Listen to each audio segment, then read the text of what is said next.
Assalamualaikum warahmatullahi wabarakatuh. Selamat pagi anak-anak.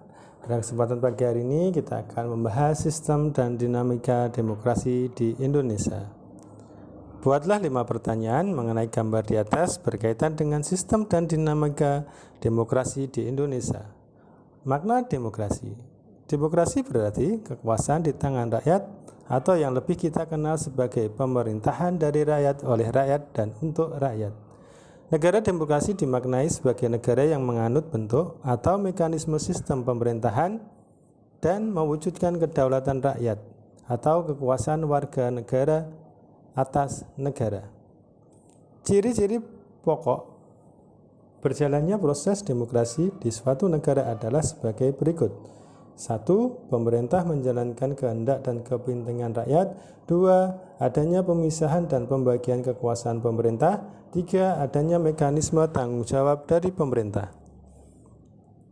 Kriteria penentuan situasi demokratis: kekuasaan, keadilan, kesejahteraan, peradaban, afeksi, keamanan.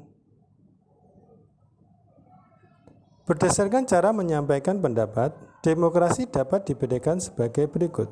1. Demokrasi langsung. 2. Demokrasi tidak langsung atau perwakilan. 3. Demokrasi perwakilan dengan sistem pengawasan langsung dari rakyat atau referendum. Berdasarkan wewenang dan hubungan antar alat kelengkapan negara, demokrasi dibedakan menjadi demokrasi parlementer dan demokrasi presidensial. Ciri utama dari sistem demokrasi adalah tegaknya hukum di masyarakat dan diakuinya hak asasi manusia oleh setiap anggota masyarakat di suatu negara. Menurut Melvin Ufroy, terdapat 11 prinsip-prinsip dasar yang harus ada di suatu negara. Konstitusionalisme, democratic administration, creation of law and independent justice, power of the president, role of free media, role of interest group, public right to know, protecting minority right, dan civil control of the military. Tingkat persamaan dalam masyarakat, persamaan politik, persamaan di depan hukum, persamaan kesempatan, persamaan ekonomi, persamaan sosial. Langkah awal demokratisasi di Indonesia dimulai saat diterbitkannya Maklumat Wakil Presiden nomor 10 tanggal 3 November 1945 untuk berisi anjuran untuk membentuk partai politik. Periodisasi perkembangan demokrasi di Indonesia: demokrasi liberal, demokrasi terpimpin, demokrasi Pancasila pada Orde Baru, demokrasi reformasi. Sejarah pergantian kabinet yang terjadi pada masa demokrasi liberal adalah sebagai berikut. 1. Kabinet Nasir.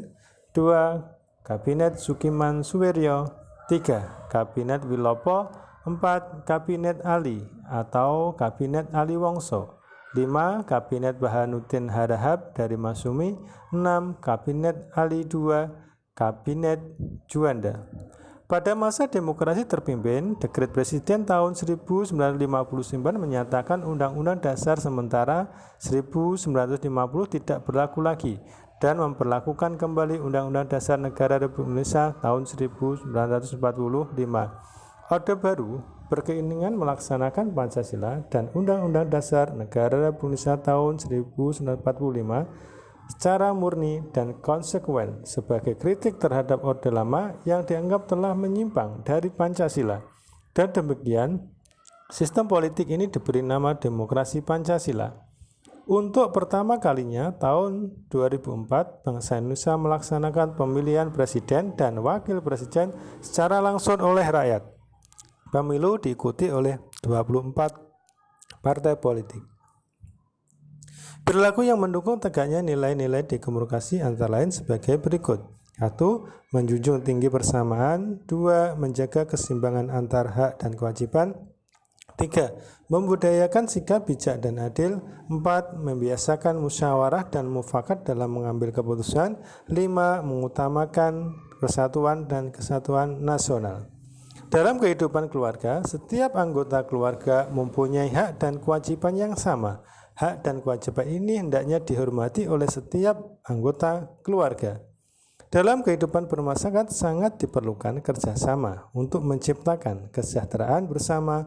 Untuk itu, sikap saling menghormati sangat diperlukan.